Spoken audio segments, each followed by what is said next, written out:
ADA Audio vous présente Demandez à Deepak, la spiritualité de Deepak Chopra. À la narration, Daniel Panton et René Gagnon.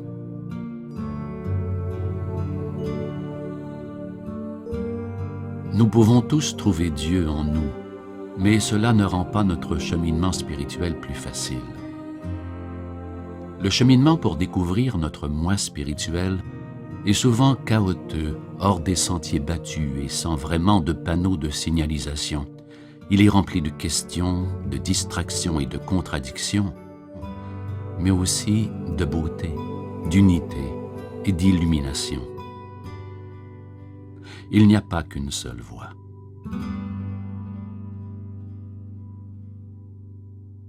Dans cet enregistrement, j'ai réuni les nombreuses questions universelles et intemporelles que mes lecteurs et lectrices m'ont posées au fil des ans. Nous utilisons souvent la métaphore du cheminement pour discuter de la spiritualité. Chacun d'entre nous doit plutôt aborder la spiritualité en tant qu'individu qui cherche en lui et plonge encore plus profondément dans sa conscience. Nous devons donc continuer d'avancer à partir de là. Nous pouvons parfois avoir l'impression que chaque fois que nous faisons un pas en avant, nous reculons de deux. Mais parcourir ce chemin nous enrichit. Il nous en apprend sur notre véritable moi et il renforce notre relation avec le monde physique. La prière et la méditation nous fournissent le compas du cheminement spirituel. Elles relient notre monde corporel à notre âme, en créant un pont entre notre vie spirituelle et notre vie physique. Cela nous procure une force intérieure quand nous faiblissons.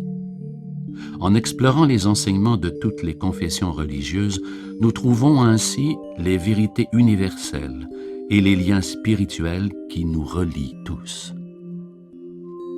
Vous pouvez vous rassurer en sachant que d'autres personnes ont fait ce parcours avant vous et que vous pouvez apprendre des leçons de ces dernières. Tout comme lors d'une randonnée en forêt, peut-être devrez-vous effectuer des recherches pour savoir quelle espèce d'arbre vous contemplez, mais vous vivrez l'expérience de sa beauté dans le moment présent. Avec tout mon amour, Deepak.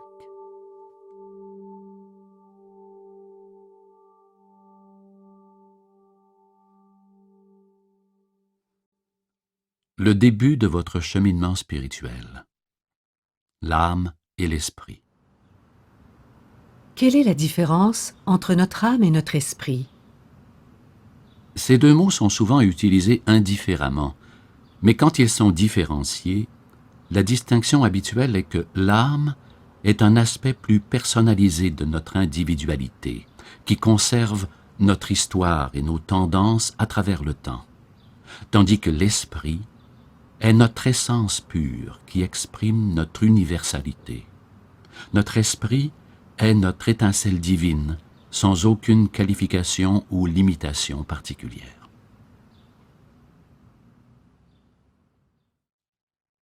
Les chemins vers Dieu. J'ai grandi dans la foi chrétienne. Depuis quelques années, je ressens au fond de moi que le christianisme ne peut pas être la seule voie pour atteindre Dieu. J'ai l'impression de passer à côté de quelque chose pour me relier à Dieu. Quand j'ai lu vos livres, quelque chose en moi s'est éveillé. Que me suggériez-vous pour que je puisse comprendre où j'en suis dans ma vie en ce moment? Vous êtes sur le point d'élargir votre compréhension de Dieu. En reconnaissant qu'il y a différents chemins et enseignements qui mènent au divin, vous apprenez à voir que Dieu est une réalité qui est accessible à chacun d'entre nous à partir de notre propre réalité intérieure. Il n'y a pas de bonne religion pour atteindre Dieu. Ce qui importe, c'est de suivre une voie vers le divin qui vous semble la bonne pour vous et votre expérience spirituelle. Vous allez découvrir que ce qui vous permet de plonger plus profondément dans l'essence même de votre spiritualité vous rapprochera de Dieu.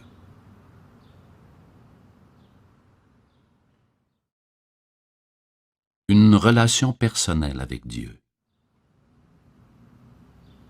J'ai mes propres croyances. Par exemple, je suis spirituellement ouvert.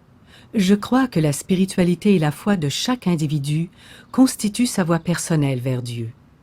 Cependant, il n'y a pas beaucoup de personnes qui seraient d'accord avec moi. Alors, comment puis-je m'identifier aux voies spirituelles des autres, étant donné que je ne peux pas dire que j'appartiens entièrement à une religion officielle? J'ai ma propre relation avec Dieu. J'ai essayé de fréquenter différents temples et différentes églises, mais bon nombre de ces religions étaient trop dogmatiques. J'ai donc décidé de simplement avoir une relation personnelle avec Dieu. Comme ma religion ou mon cheminement spirituel est si personnel, quelle pratique devrais-je adopter? Quelle est la bonne pratique si la relation de chaque personne avec Dieu est aussi personnelle?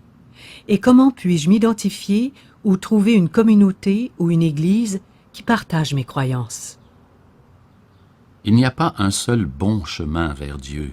Si vous avez une relation significative avec Dieu, elle constitue alors votre propre voie. C'est l'approfondissement de votre expérience avec Dieu qui vous révélera les valeurs auxquelles vous devriez adhérer. Par exemple, si votre relation avec Dieu est centrée sur l'amour et sur la compassion, vous pouvez alors vivre en étant au service des autres avec amour et en vous identifiant spirituellement avec ceux et celles qui agissent de même.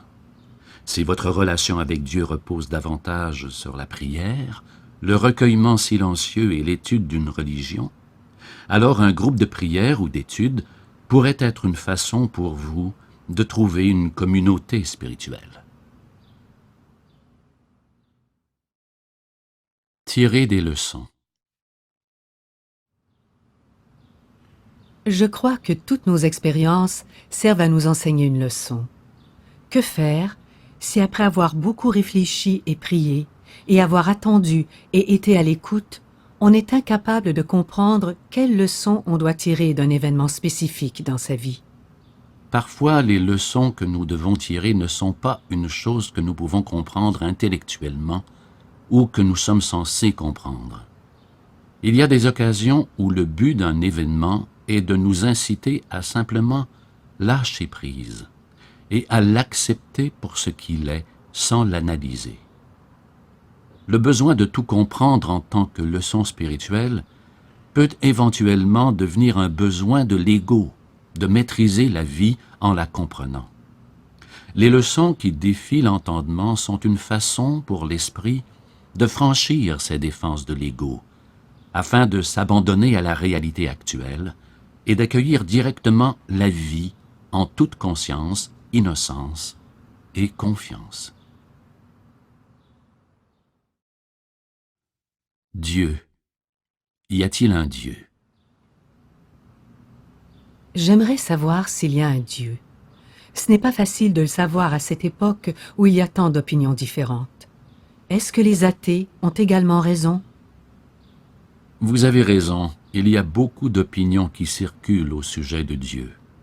Au lieu d'ajouter les miennes à cette montagne d'opinions, je vous encouragerai à commencer à méditer et à explorer intérieurement votre conscience pour découvrir par vous-même ce qui est vrai à propos de Dieu pour vous.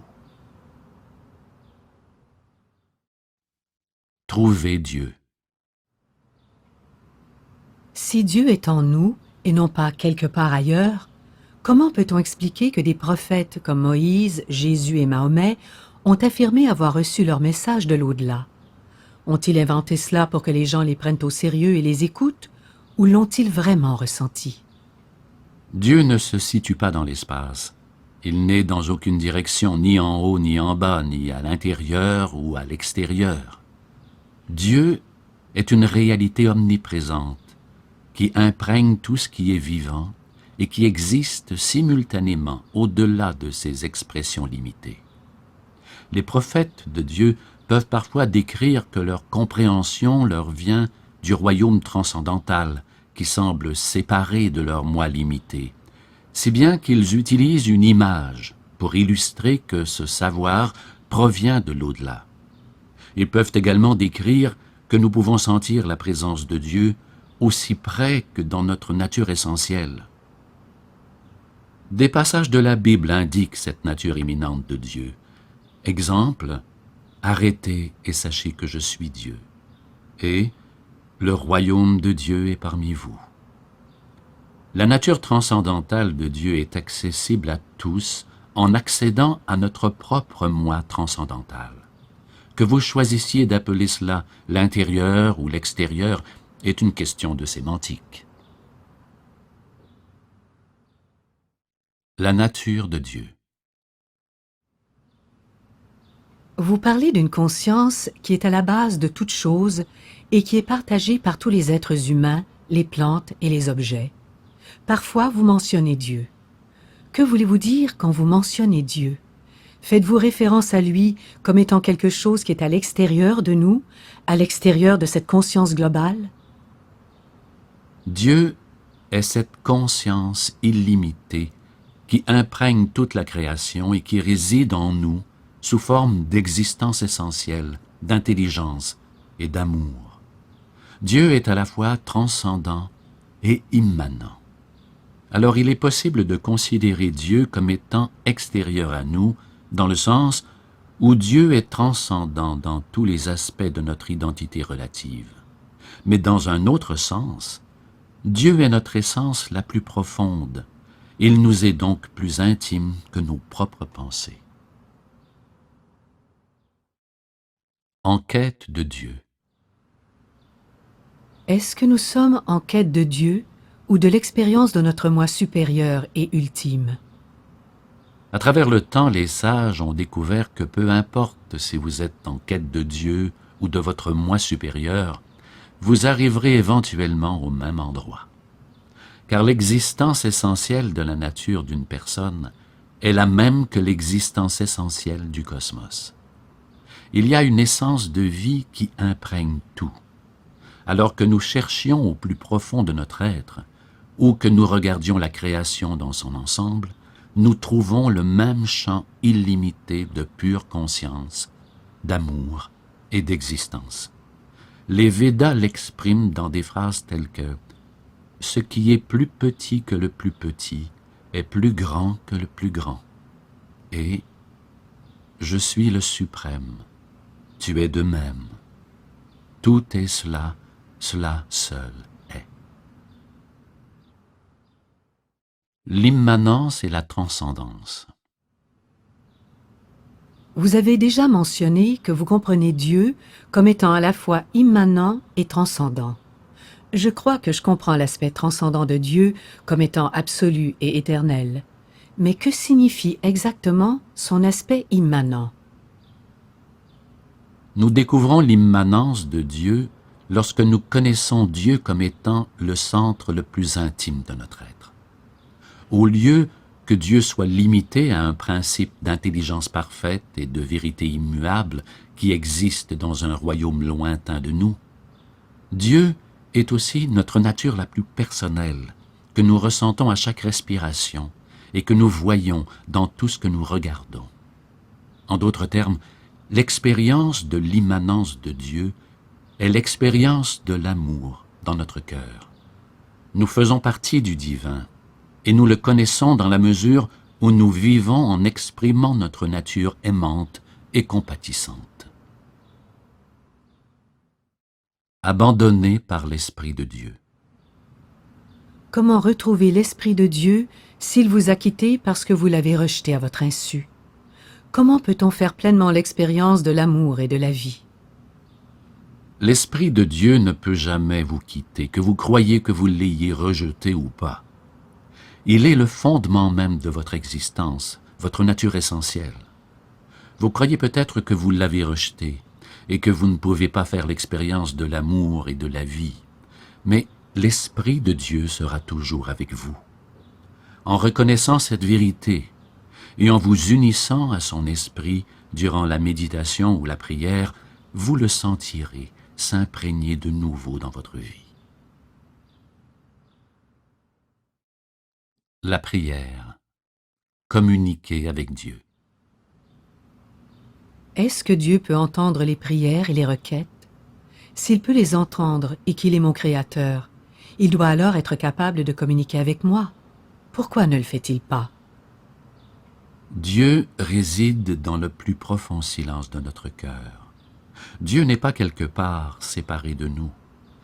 Si nous ne nous sentons pas unis à Dieu, cela signifie que nous sommes coupés de notre essence la plus profonde. C'est la source même de la vie. Avoir une relation avec Dieu n'est pas comme attendre que le téléphone sonne afin que vous puissiez lui parler. Cela suppose que vous entrez en communion avec la paix et l'amour qui sont au cœur de votre être. Lorsque vous êtes à l'écoute à ce niveau-là, vous êtes alors à l'écoute de la voix de Dieu, et il ne peut pas y avoir de mauvaise communication. La réponse de Dieu à la prière. Certains livres sur la spiritualité laissent entendre que Dieu dit parfois non à une requête faite dans une prière. Est-ce vrai, ou est-ce qu'il nous arrive de ne pas prier efficacement, en lâchant prise, en nous détachant du résultat, etc., si bien que nous n'obtenons pas de réponse? Chaque prière obtiendra toujours une réponse. C'est simplement ainsi que l'univers fonctionne. L'efficacité de notre prière dépend de l'étendue de notre conscience et de notre amour pendant que nous prions. Si notre conscience n'est pas calme et ouverte, la réponse à notre prière ne sera alors pas aussi profonde que si nous prions à partir du silence, de l'ouverture. Lorsque nous pouvons prier en étant concentrés sur le silence de l'ouverture, avec amour, notre désir devient le désir de la nature, et il va se réaliser. Cela signifie que nous renonçons à obtenir un résultat prédéterminé, et que nous nous abandonnons à un résultat qui sera dans le meilleur intérêt de tous. L'ouverture est un état d'amour parfait, de potentialité et de pouvoir. C'est aussi un lieu de détachement, de calme et d'abandon. Qui prier? Puisque tout ne fait qu'un, et que Dieu est tout, quand nous prions, devrions-nous prier Dieu ou nous-mêmes? Ou les deux? Même si la notion « les deux » n'existe pas, Dieu est tout et tout ne fait qu'un. Je trouve que je manque d'humilité quand je prie pour moi-même.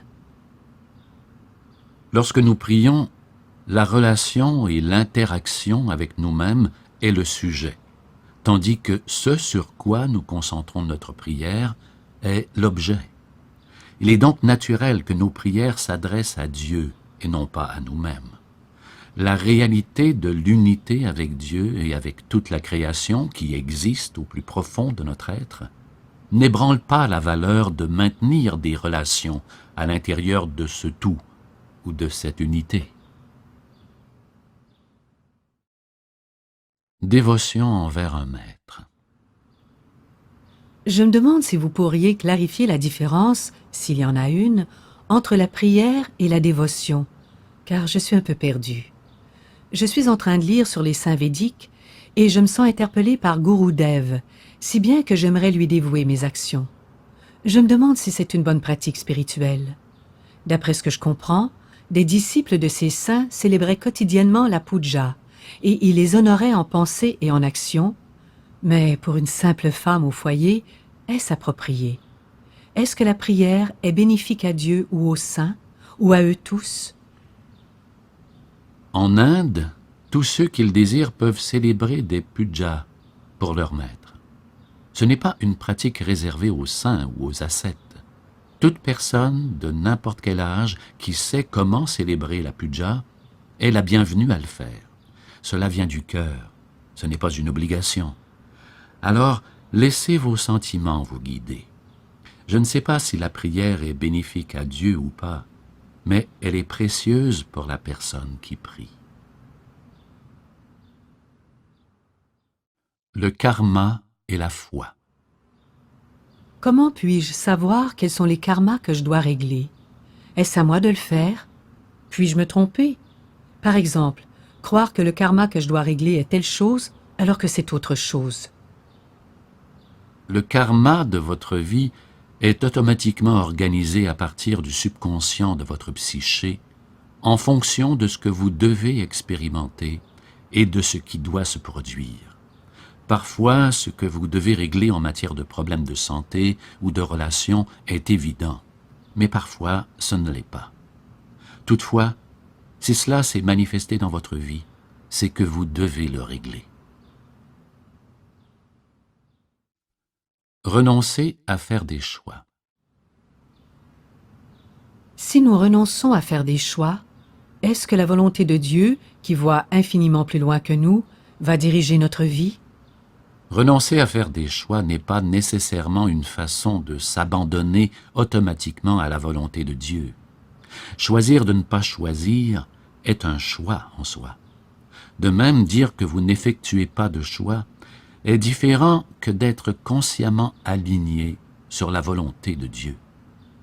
Mais je crois que vous avez en partie raison, du fait que si nous pouvons abandonner le faux sentiment qu'a l'ego de pouvoir tout contrôler et choisir, et identifier l'intelligence cosmique de notre moi supérieur, nous constaterons alors que la vie se déroule sans effort, et que notre volonté devient co-créatrice avec la volonté de Dieu. La grâce. Quel rôle la grâce joue-t-elle en relation avec le karma? Si je blesse quelqu'un et que je cherche sincèrement à me faire pardonner, suis-je libéré des conséquences d'avoir blessé cette personne? Est-ce que la grâce annule les conséquences de mon acte? La grâce est l'état de liberté qui existe dans chaque acte et chaque moment de l'existence. C'est un état de conscience où l'attraction constante de la présence aimante de Dieu l'emporte sur notre attachement à la loi de cause à effet. Des regrets sincères peuvent ouvrir en nous cet état de grâce et nous libérer des restrictions du karma. Mais la grâce n'annule pas les conséquences de l'acte en soi. Ce n'est pas que le principe de cause à effet du karma est modifié, mais la nature du karma est modifiée quand la conscience de la personne en faute change. Ce que nous appelons karma est en fait une synthèse de la conscience de l'acteur, de l'action et de l'objet de l'action. L'état de grâce est un choix que nous pouvons faire pour nous retrouver en présence de Dieu en tout temps.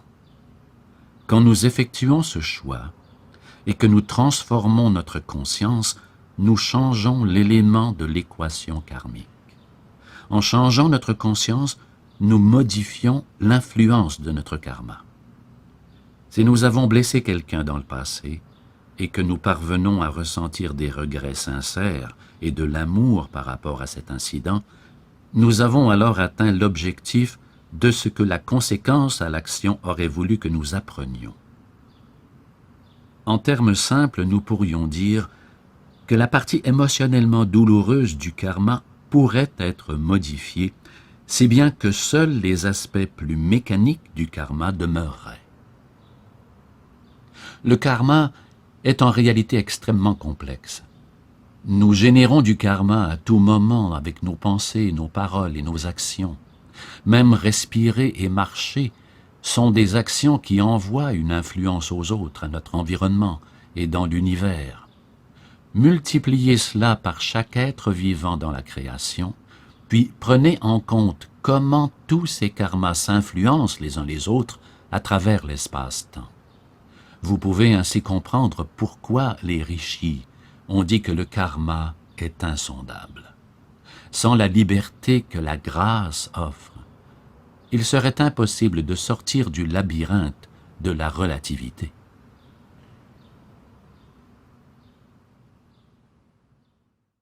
Transcender le karma. Dans votre livre « Les 7 lois spirituelles », vous parlez de la loi du karma en disant qu'une personne doit à tout prix payer sa dette karmique à l'univers. Mais vous dites aussi qu'il est possible de transcender le karma en purifiant notre âme au moyen de la méditation. N'y a-t-il pas une contradiction entre ces deux points de vue? Et est-ce que le karma et la foi sont la même chose? Est-ce qu'une personne peut vraiment surmonter les effets du karma ou les diktats de la foi?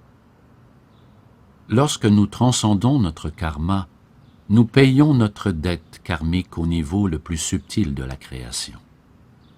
Les lois de la nature qui sont responsables d'enclencher le karma de n'importe quelle action sont basées sur les pulsions les plus subtiles de notre conscience.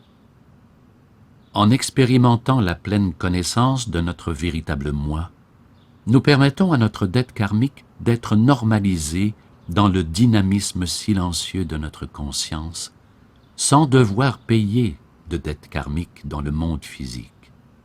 Par exemple, le karma associé à un pied fracturé pourrait être entièrement neutralisé au moyen de la méditation ou être réduit à une simple entorse ou à un orteil cogné contre un meuble.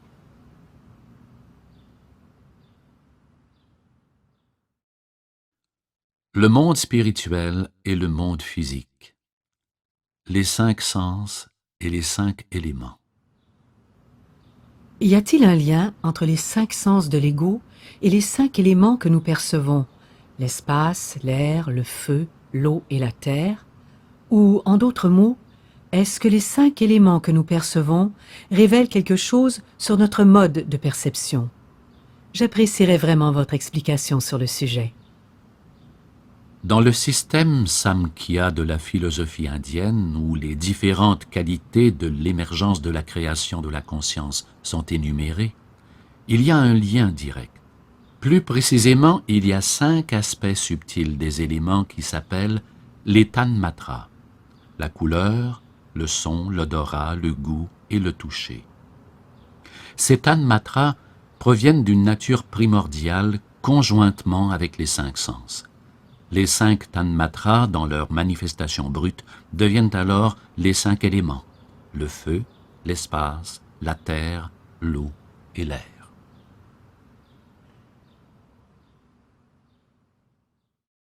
Théorie des cordes. Cela fait des années que j'ai une théorie et j'ai pensé que vous pourriez me dire si j'ai raison ou pas. J'ai récemment entendu parler de la théorie quantique appelée la théorie des cordes. Absolument tout dans l'univers, toutes les particules qui composent la matière et les forces, est composé de fines cordes élémentaires qui vibrent. J'ai trouvé cela étrange parce que j'ai toujours cru qu'une tonalité musicale résonne en nous. Et inconsciemment, ces oscillations de notre corps peuvent immédiatement déterminer si notre corps est compatible avec un autre. Cela pourrait expliquer pourquoi une personne peut sentir, intuitivement, si elle s'entend ou non avec une autre, même si elle ne la connaît pas. Leurs 2 corps émettent des notes vibratoires qui s'harmonisent ou se heurtent. J'ai cherché en vain de l'information à ce sujet pour voir si en fait il s'agissait d'une vieille théorie. Ou est-ce possible que notre histoire, en tant qu'êtres humains, est tellement imprégnée en nous que nous connaissons déjà les réponses? Je crois qu'en physique, la théorie des cordes est compatible avec la théorie de la résonance de la personnalité. Cependant, la théorie des cordes, comme la plupart des physiciens la décrivent, ne parle pas de la subjectivité de la conscience, même si ce champ fondamental d'existence doit inclure autant la réalité objective et subjective de la conscience pour être vraiment universelle. L'idée que la création émerge de fréquences élémentaires ne vient pas de la théorie des cordes. Vous pouvez trouver ce principe dans presque toutes les traditions sacrées dans le monde. Les Upanishads parlent de la création qui se manifeste à partir des sons primordiaux des Védas. De même, les pythagoriciens ont enseigné qu'il serait possible de comprendre la beauté et l'harmonie de la nature au moyen de la musique et des mathématiques. La musique étant la manière subjective et esthétique de comprendre, tandis que les mathématiques sont la façon objective et analytique. Ces notions ont été développées et transmises dans les traditions du néoplatonisme. Vous pouvez aussi trouver ces notions chez les philosophes allemands du XIXe siècle. Si vous aimez la théorie musicale, vous pourriez apprécier la lecture d'un livre intitulé « Acroasis » de Hans Kaiser.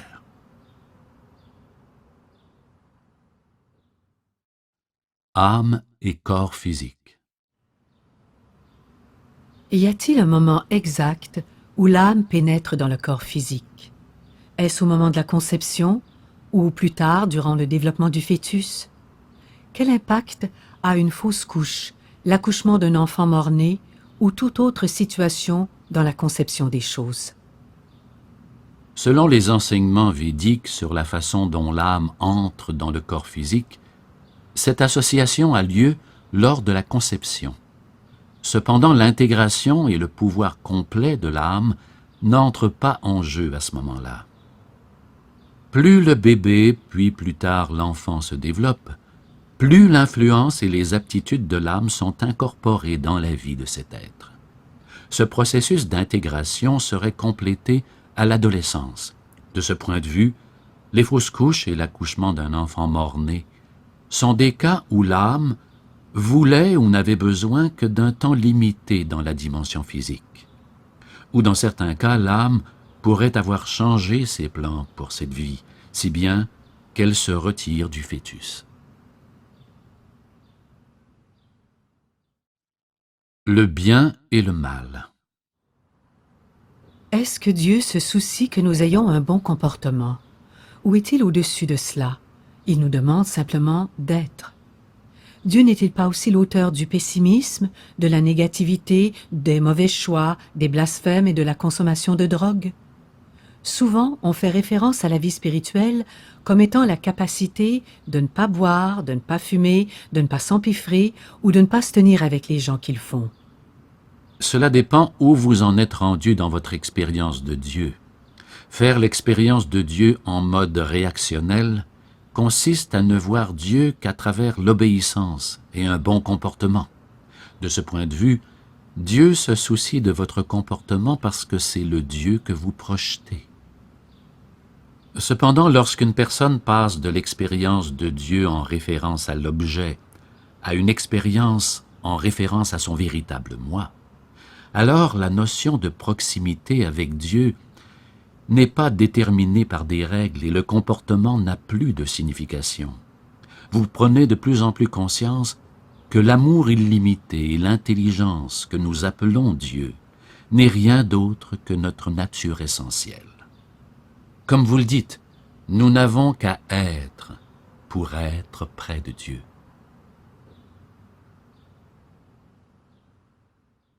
Surmonter la peur d'être puni. J'ai 20 ans et cela fait quelques années que j'essaie de trouver Dieu et mon véritable moi. J'ai regardé au fond de moi, j'ai lu des livres et j'ai même effectué des recherches sur Internet pour trouver des réponses. J'ai trouvé de nombreuses réponses qui sont logiques et évidentes, mais on m'a enseigné autre chose à l'Église et dans la Bible, si bien que j'ai parfois peur d'être puni par Dieu parce que je ne crois pas que Jésus et la Bible sont les deux seules voies pour être sauvé de la damnation. Ma logique et mon intuition me disent que c'est faux, mais je n'arrive pas à me débarrasser de la paranoïa que j'ai, peut-être à tort.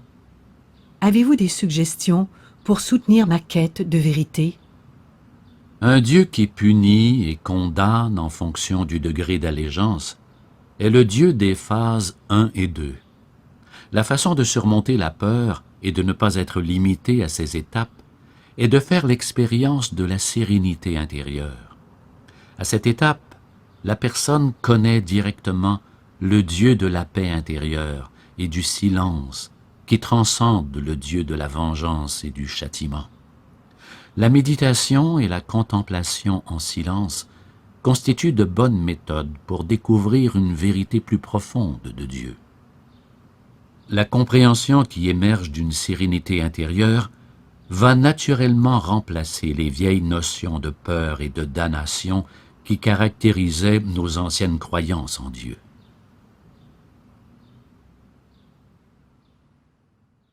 La souffrance. Croyez-vous que la souffrance et les leçons qu'elle nous enseigne ont un rôle important à jouer dans notre cheminement vers Dieu? Non, la souffrance en soi est basée sur l'ignorance.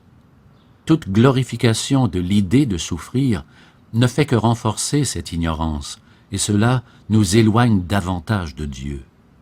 Lorsque nous découvrons notre véritable nature, nous savons alors que nous sommes une conscience bienheureuse au-delà de toute souffrance.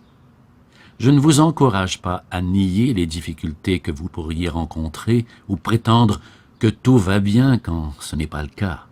Il est important d'être pleinement dans le moment présent et d'accepter ce qui arrive, que ce soit agréable ou désagréable. Nous souffrons quand nous nous identifions à la souffrance et que nous l'interprétons comme étant nécessaire. Lorsque nous avons atteint la pleine conscience de notre véritable moi, nous nous identifions à sa nature illimitée, qui est au-delà du plaisir ou de la souffrance. Ainsi, une personne pourrait vivre la même expérience éprouvante qu'une autre, mais elle ne l'interprétera pas comme étant de la souffrance. Dieu et la méchanceté humaine. Comment intégrons-nous la méchanceté humaine dans notre concept de la façon dont Dieu fonctionne? La méchanceté des humains est le résultat de la liberté, qui fait partie de la conscience humaine. Tant que nous pouvons choisir nos actions, nous avons le potentiel d'agir par ignorance et de commettre des actes répréhensibles. En créant l'humanité avec le libre arbitre, Dieu devait nous permettre de commettre des erreurs et de faire ce que nous appelons le mal. Cela fait partie du lot qui vient avec le pouvoir de choisir. La seule façon pour Dieu d'éliminer la possibilité de la méchanceté humaine serait de créer des automates humains incapables d'être autonomes et de faire des choix. Au-delà du bien et du mal. Dans Comment connaître Dieu, vous affirmez une chose que de nombreux mystiques et chefs spirituels ont également affirmée, mais je n'arrive pas à la comprendre.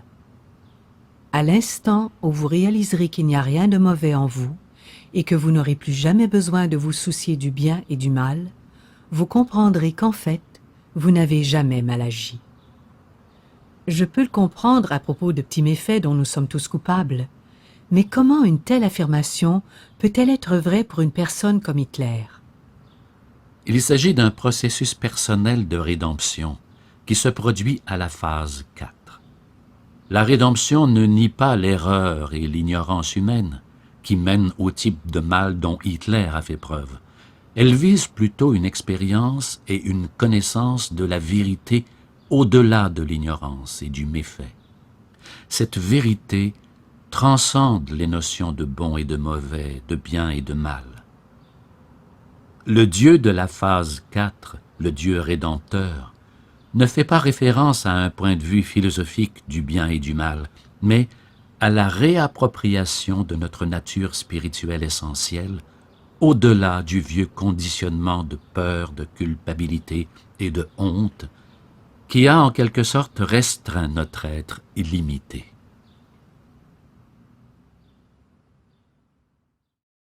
Maître spirituel, guide et gourou. Trouver un maître. Je vis en banlieue, dans une région où les seuls lieux spirituels sont les églises. J'ai beaucoup lu sur la valeur d'un gourou ou d'un maître spirituel. Comment puis-je en trouver un?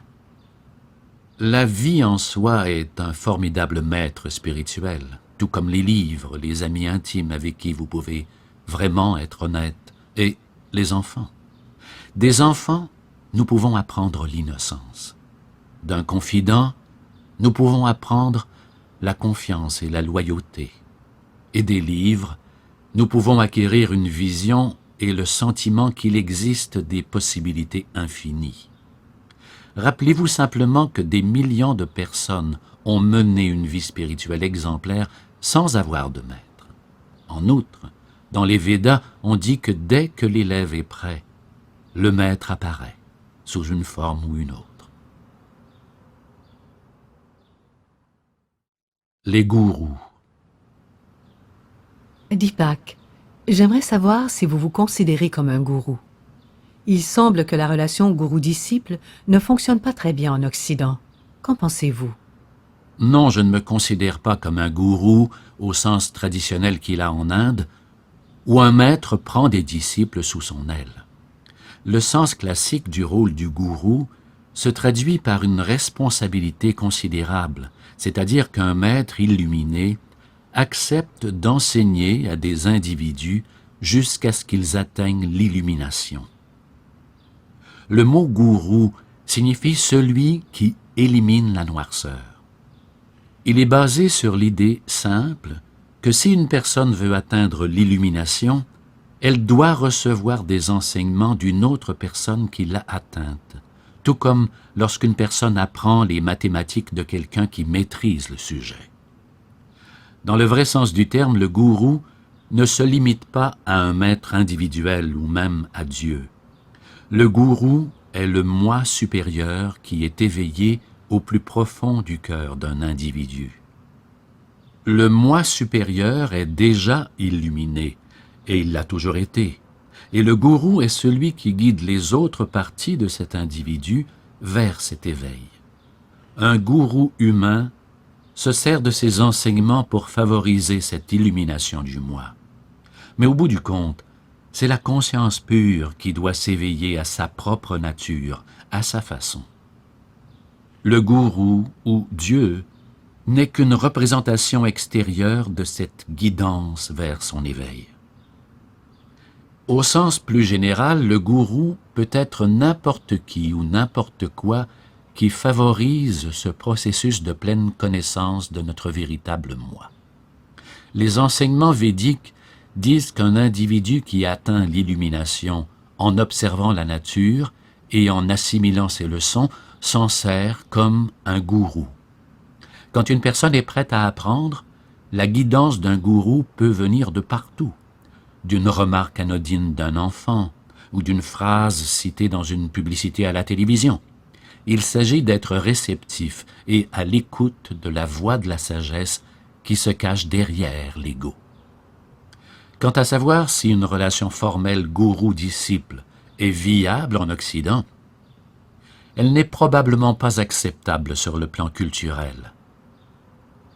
Il y a certainement un grand nombre de disciples en Occident en mesure d'utiliser efficacement ce genre de relation avec un gourou, mais la société moderne en général accorde tellement de valeur au pouvoir et aux droits de l'individu, l'ego, que toute personne qui ose même suggérer qu'il existe une connaissance plus profonde est considérée au mieux comme étant louche et au pire dangereuse. Cette façon de voir est souvent décrite par des gens pourtant intelligents comme le besoin de remettre l'autorité en question. Mais ils ne font souvent que douter de la validité de leur propre habileté à voir la vérité en eux-mêmes, et ils favorisent plutôt les conceptions complaisantes de leur ego. Fondamentalement, la remise en question de l'autorité a toujours été à la base des enseignements spirituels. Les vrais gourous ont toujours encouragé leurs disciples à jauger l'autorité de la sagesse traditionnelle à partir de leur propre expérience intérieure, car c'est la seule façon pour eux de rendre leur savoir pratique et personnel. Création des religions. D'après ce que je comprends, chaque action, chaque pensée et chaque geste des êtres illuminés correspondent à la volonté de l'univers et ne sont pas biaisés ou affectés par l'ego, car il n'est pas présent. Alors pourquoi des êtres illuminés comme Bouddha, Jésus, Guru Nanak et beaucoup d'autres ont-ils créé des religions, puisqu'il est reconnu que cela provoque des divisions au sein de l'humanité? Ces maîtres illuminés ont offert un chemin d'éveil à leurs disciples, mais ils n'étaient pas au pouvoir et ils n'ont pas créé de religion formelle à leur époque. Ce n'est que lorsque leurs enseignements se sont institutionnalisés en croyances et en rituels que les traditions spirituelles sont devenues des religions. Même la connaissance la plus pure peut être corrompue avec le temps par ceux qui ont perdu contact avec l'expérience spirituelle d'origine du maître. Alors même les enseignements d'un saint illuminé peuvent avec le temps se dénaturer en quelque chose dont il n'est pas responsable. Guide spirituel et moi supérieur. Je sais que ce sujet a déjà été abordé, mais je me demande si vous pourriez me donner plus de précision. Du point de vue védique, on nous conseille de ne pas demander ou recevoir des conseils d'êtres non physiques, parce que notre moi supérieur est la seule véritable source à laquelle nous pouvons nous fier. Mais il y a beaucoup de pratiques spirituelles, de livres et de personnes qui préconisent et vantent les mérites des esprits guides, des anges gardiens ou peu importe le nom qu'on leur donne. Ils affirment que nous les choisissons avant notre venue sur Terre afin qu'ils nous aident dans notre cheminement spirituel. Le point de vue védique nie sûrement les bienfaits de ces êtres ou même leur existence, n'est-ce pas? Pour ceux d'entre nous qui pourraient trouver la notion du moi supérieur floue ou difficile à mesurer et à vivre, mais qui peuvent sentir leur guide et qui sont sensibles à leur énergie, il leur est sans doute plus bénéfique de fusionner ces deux visions, c'est-à-dire de pratiquer la méditation traditionnelle et d'accepter les conseils de ces guides. Qu'en pensez-vous? Le point de vue védique ne nie pas nécessairement l'existence et les bienfaits des esprits guides, mais les enseignements du yoga encouragent l'autonomie et l'indépendance, afin d'acquérir la connaissance directement de la source.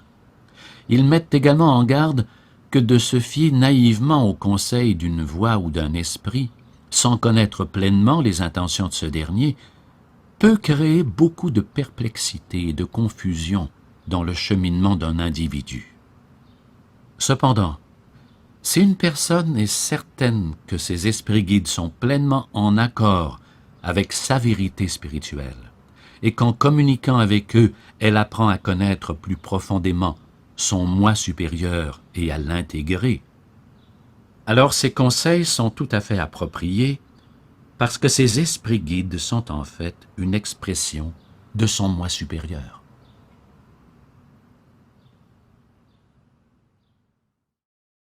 Les religions. Aucune religion spécifique ne m'a jamais intéressée, mais je m'intéresse aux sujets portant sur la spiritualité. Je n'ai jamais eu de problème à vivre sans pratiquer une religion, mais la plupart de mes amis sont des personnes croyantes. Je sens souvent qu'ils n'approuvent pas le fait que je ne pratique aucune religion. Voici mes questions. Que devrais-je répondre à ceux qui me posent des questions sur ma religion? Peut-on vivre décemment sans pratiquer une religion? Puis-je dire que je suis plus attirée par la spiritualité que la religion? Mes enfants pourraient-ils grandir sans avoir une religion rattachée à leur foi? Comment mes enfants devraient-ils composer avec cette situation? D'abord, vous ne devez aucune explication aux autres à propos de vos croyances religieuses. Votre relation avec Dieu est la plus personnelle qui soit. Même si vos amis croyants cherchent subtilement à ce que vous leur dévoiliez vos convictions profondes, vous n'y êtes pas tenu. Mais si vous êtes proche d'eux et que vous voulez clarifier votre point de vue, vous pouvez certes le partager comme bon vous semble. Je ne crois pas qu'il est mal de ne pas pratiquer une religion formelle. L'aspect important d'une vie spirituelle est de cultiver la présence réelle de Dieu dans votre cœur. Si une religion orthodoxe vous aide à le faire, c'est bien. Si vous pouvez accomplir cela sans la structure d'une religion, c'est bien également. Certaines personnes vont même passer d'une pratique à l'autre à différentes périodes de leur vie. Avec vos enfants, vous pouvez mettre l'accent sur l'importance d'une pratique qui leur permet de faire l'expérience de Dieu directement dans leur vie, puis les aider à comprendre cette expérience. Leurs propres tendances naturelles vont leur indiquer la voie vers Dieu qui leur convient le mieux. S'ils ont envie de participer à un service religieux dans une église, laissez-leur savoir que c'est bien. Ils préféreront peut-être une approche plus personnalisée, dépendamment qu'ils soient plus pieux ou intellectuels, ou ils suivront une voie qui considère la réalisation de Dieu en termes de purification ou d'intégration du corps et de l'esprit. Prêtez simplement attention à la façon dont vos enfants explorent leur propre spiritualité, puis encouragez-les et soutenez-les dans leur choix. Être infini. S'il existe un être infini, et si tout est une possibilité infinie, alors pourquoi est-ce que nous nous réincarnons, des âmes qui font l'expérience de la vie à répétition. Ou bien nous sommes une possibilité infinie qui vit cette expérience, ou nous sommes une âme qui vit de nombreuses expériences. Outre le fait de savoir si nous avons besoin de nous réincarner, votre question semble se résumer à pourquoi un être infini a besoin de faire quoi que ce soit, créer, savoir, évoluer, s'il est déjà tout. La meilleure réponse que je peux vous offrir est ce que les sages illuminés du passé ont dit à ce sujet, c'est-à-dire qu'il y a une distinction entre la potentialité infinie et la manifestation concrète, tout comme il y a une différence entre la potentialité de la graine d'un séquoia et le séquoia adulte. Jusqu'à présent, comme notre conscience humaine ne reconnaît pas pleinement son véritable statut infini et illimité, nous n'avons pas encore manifesté notre véritable nature. Et parce que nous faisons partie de cet être infini, si nous ne sommes pas pleinement éveillés, nous avons l'impression que cet être infini n'est pas pleinement manifesté lui non plus. Notre cheminement vers la pleine connaissance de notre véritable moi, autant individuellement que collectivement, est également lié à l'éveil de cette conscience infinie. L'illumination individuelle est reliée à l'illumination universelle, car si nous comprenons que notre essence est une conscience pure, nous reconnaissons également que cette conscience pure est à la base de toute la création. La loi du Dharma. Vous décrivez 3 aspects de la loi du Dharma. Le premier est que nous sommes tous sur Terre pour découvrir notre moi supérieur et prendre conscience que notre nature essentielle est spirituelle. Dans chaque personne se trouve un être divin qui souhaite s'exprimer entièrement. Le deuxième aspect de la loi du Dharma est que chaque personne possède un talent unique, une chose qu'elle fait mieux que quiconque sur la planète. Nous sommes ici dans cette vie pour trouver quel est notre don particulier. Un indice que nous avons découvert notre Dharma est que nous perdons la notion du temps et que nous découvrons la conscience intemporelle quand nous effectuons cette chose particulière. Nous entrons alors dans un état de pur bonheur. Utiliser notre talent unique pour servir l'humanité est le troisième aspect de la loi du Dharma. Quand nous utilisons notre expression créative pour répondre aux besoins des autres, nous ressentons une joie réelle et de l'extase. Nous nous détachons de la peur et du combat de l'ego et nous nous abandonnons à la sagesse de notre moi supérieur. Vivre notre Dharma nous permet de jouir de l'amour illimité de notre essence spirituelle. Est-ce que posséder un talent unique signifie que vous êtes le meilleur dans quelque chose? Est-ce possible que nous ayons tous de nombreux talents et que nous en choisissons un, mais que nous ne sommes pas nécessairement meilleurs que les autres, que nous faisons simplement bien la chose? Pouvons-nous vraiment posséder un talent unique et exceller mieux que quiconque? Il y a de nombreux artistes talentueux. Alors il s'agit peut-être de leur dharma, étant donné qu'ils expriment leur plein potentiel et leur grandeur, mais leur talent n'est pas unique. Est-ce que cela signifie que personne d'entre nous n'a vraiment trouvé son véritable dharma? Comment des millions de personnes peuvent-elles trouver un talent où elles excellent, surtout si nous ne formons qu'un même esprit et que nous sommes des parties de ce tout? Lorsque vous pensez à votre talent unique, l'idée n'est pas d'être la personne qui réussit le mieux ou qui est la plus acclamée dans votre domaine. Nous sommes déjà uniques du fait de nos expériences et de nos relations personnelles. Ce que nous devons faire, c'est chercher comment notre caractère unique peut le mieux contribuer à l'immense casse-tête que constitue l'intégralité de l'univers. Votre caractère unique est un don, et il est déjà présent. Il suffit simplement de le reconnaître et d'y appliquer votre plein potentiel. Alors si vous êtes un artiste, cela ne signifie pas que vous devez être le meilleur artiste au monde et que vos tableaux seront exposés à la Galerie nationale pour exprimer votre dharma. Cela signifie que vous comprenez votre spécificité, avec votre parcours et vos expériences de vie, et que cela vous permet d'être le meilleur artiste pour ce que vous avez à exprimer. Cette simple conscience de soi et l'application de vos talents particuliers constituent votre dharma. Cependant, vous n'êtes pas obligé de vous limiter à un domaine. Si vous aimez la poésie et que vous avez du talent, alors votre poésie peut être une part essentielle de votre contribution dans le monde, même si votre propre censure ou les critiques ne la considèrent pas comme la meilleure poésie au monde.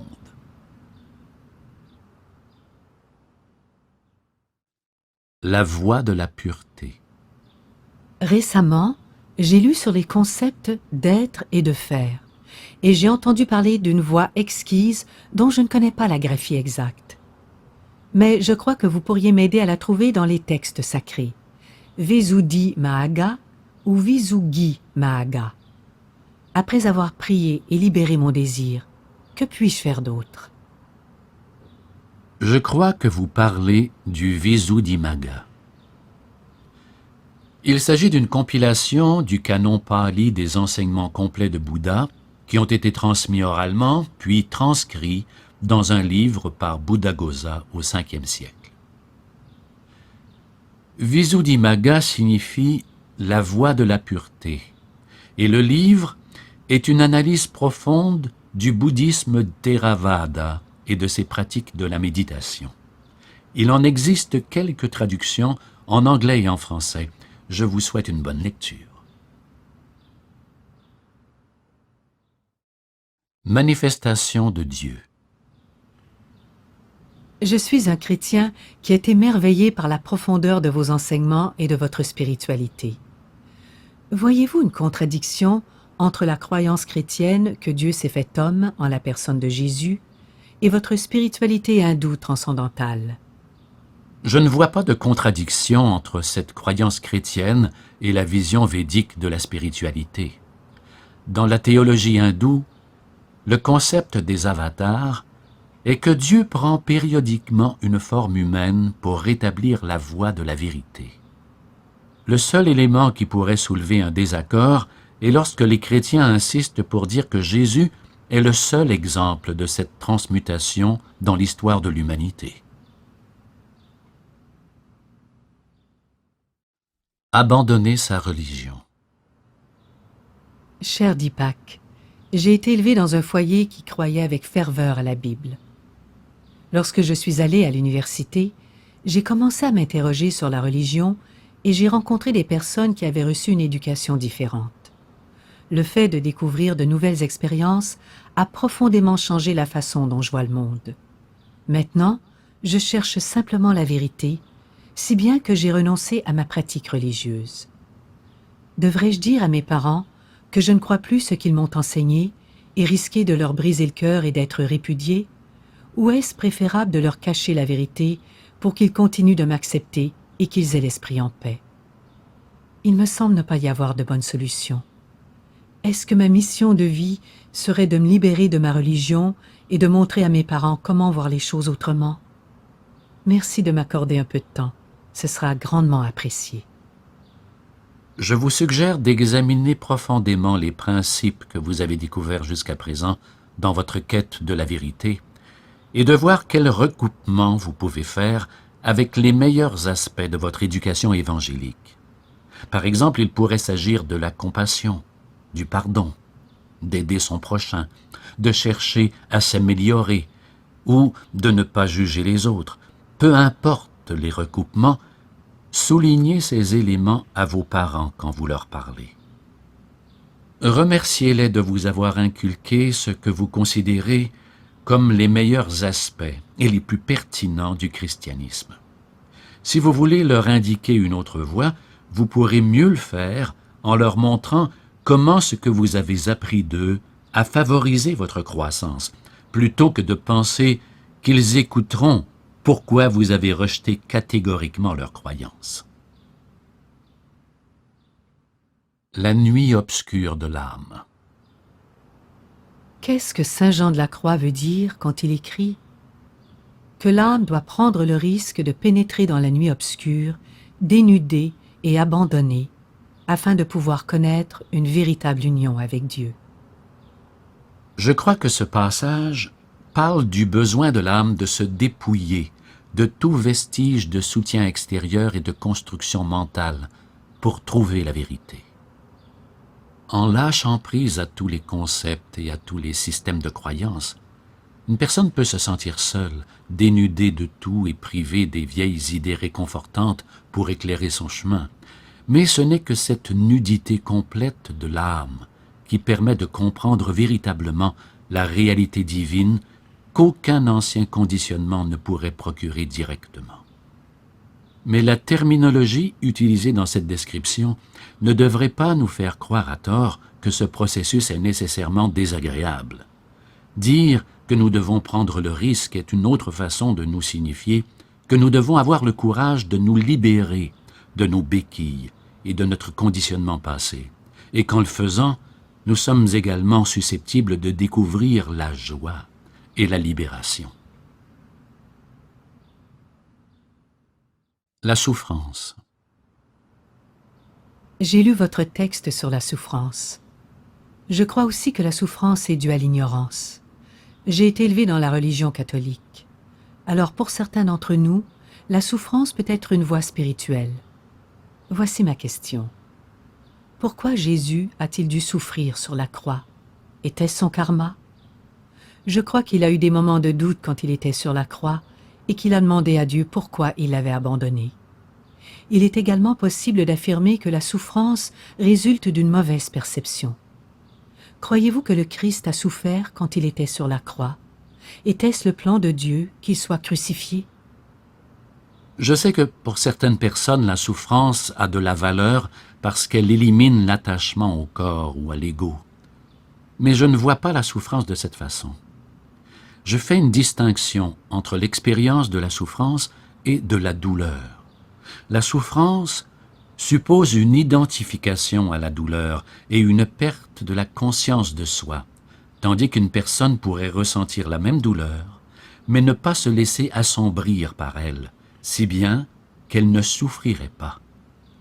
Quand votre conscience est constamment ancrée dans la vérité immortelle de l'absolu, vous savez que votre véritable nature n'est plus affectée par les épreuves et que, par conséquent, vous ne souffrez plus. Lorsque vous êtes libéré de l'ignorance de votre véritable nature, vous êtes alors libéré de la souffrance. Ainsi, je ne crois pas que le Christ ou n'importe quel maître illuminé ait souffert. La parousie. Savez-vous à quel moment l'homme a commencé à croire que la parousie correspondrait à une élévation massive de la conscience ou une levée du voile, plutôt que le retour du Christ? Et qu'est-ce qui a mené à cette croyance? Dans un contexte plus large, quelle est votre opinion à ce sujet? Jésus a promis dans les évangiles qu'il reviendrait dans la gloire pendant que certains de ses disciples seraient encore vivants. Des chrétiens qui font une lecture littérale de la Bible ont déployé beaucoup d'efforts pour essayer d'expliquer pourquoi cela ne s'est pas produit, prétextant qu'un jour divin dure 1 millier d'années, ou en suggérant que Saint Jean est devenu immortel et que par conséquent nous sommes encore sous l'influence de son vivant. Je suis d'accord avec la compréhension gnostique de la résurrection et de la seconde venue du Christ, du fait que ce ne sont pas des événements temporels. Ils représentent plutôt la transformation de la conscience où le sentiment du « je » limité meurt et où la conscience du Christ, le moi supérieur, revient pour guider les gens afin qu'ils vivent dans l'amour, la vérité et la sagesse de Dieu. Cette interprétation spirituelle de la levée du voile de l'ignorance existait à ce moment-là, et elle a été ensuite perpétuée par les gnostiques, y compris saint Paul. Cependant, je ne sais pas quand l'idée de cet éveil de la conscience du Christ a été perçue comme une transformation de masse.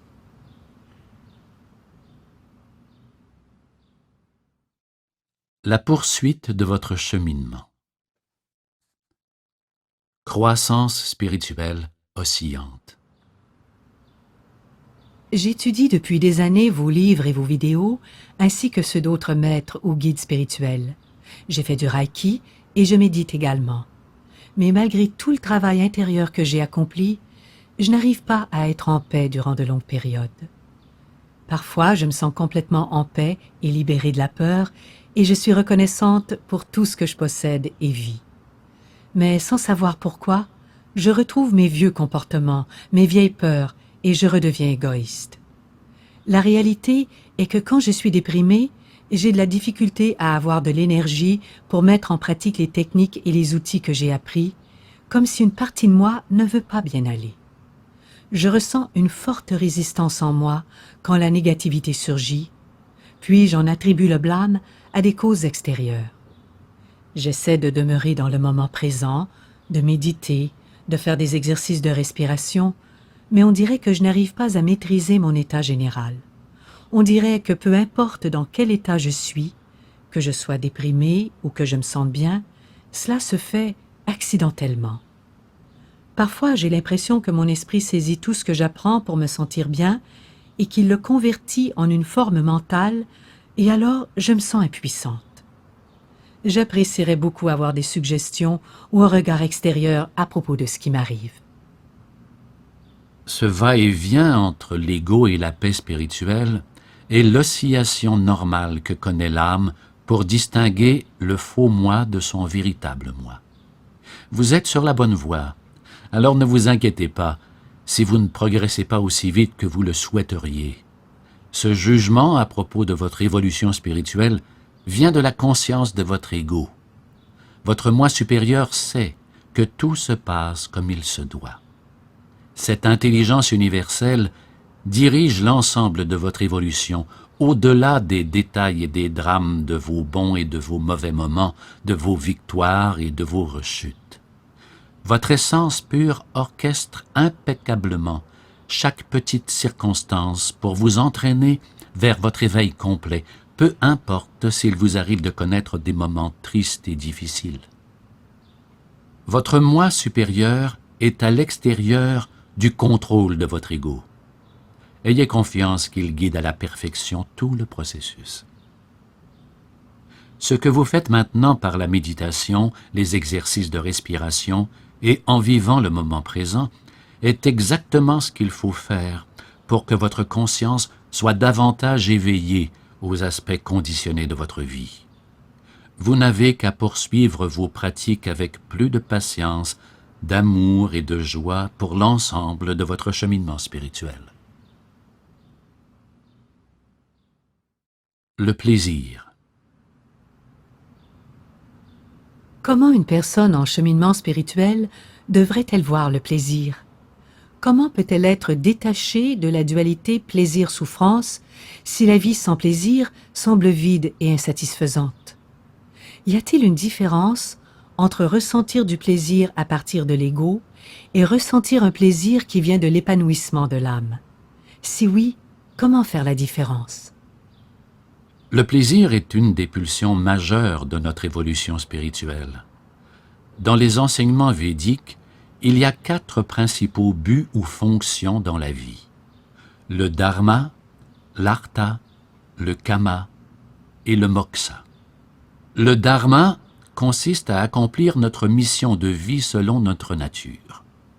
L'artha est notre pulsion pour connaître le confort, l'abondance et la richesse. Le kama est l'action accomplie pour le plaisir, pour réaliser nos désirs. Le moksha est notre élan de liberté, de libération. Dans ce modèle, le plaisir est vu comme une force saine, alignée sur ses autres tendances.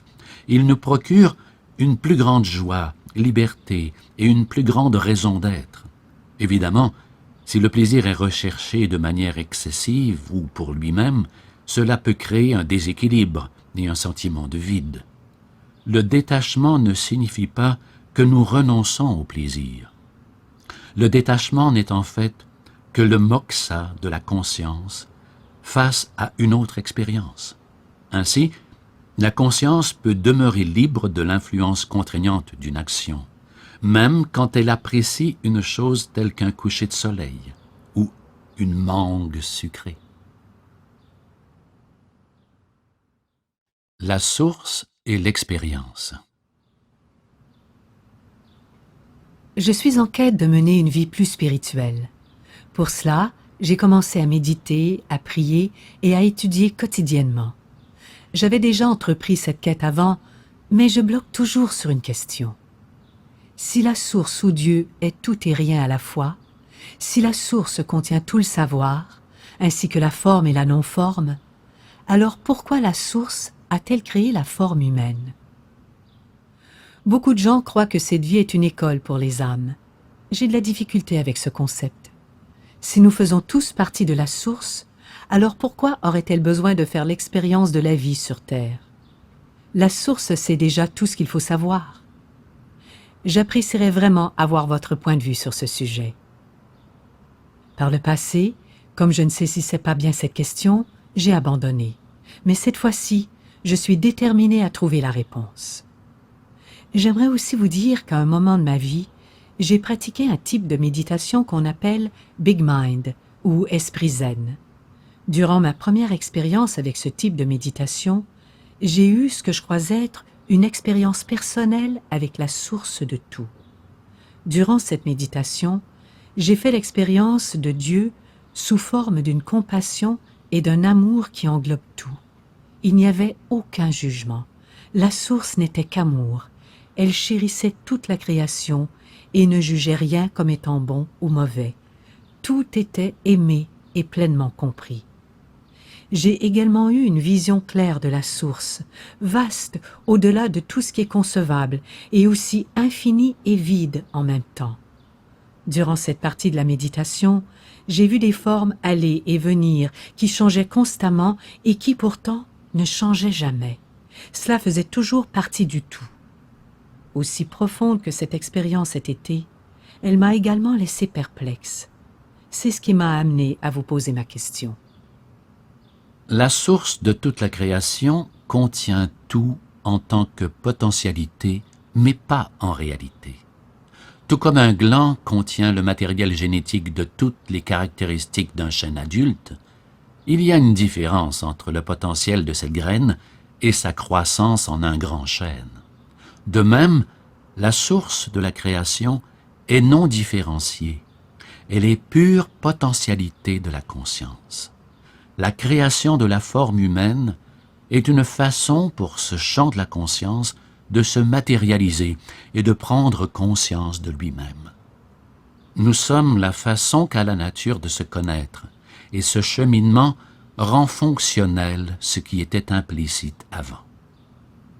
C'est la source qui se manifeste, qui se différencie, puis qui retourne au bercail, à la source qui est pleinement consciente d'elle-même. Action et détachement.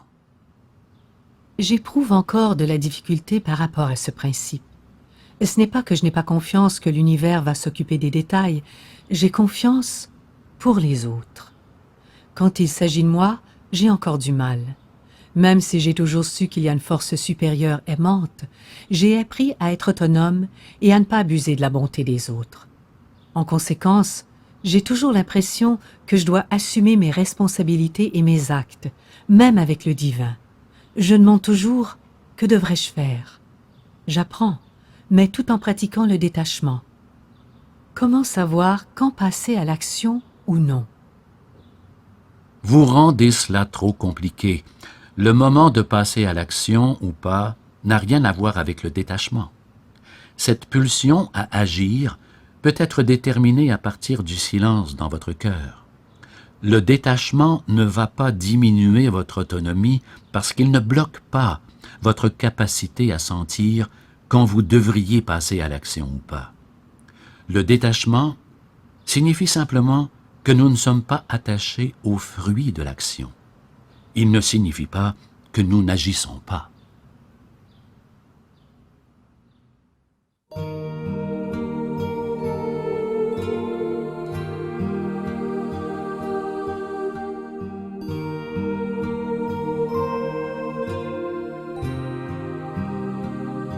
ADA Audio vous a présenté Demandez à Deepak la spiritualité de Deepak Chopra.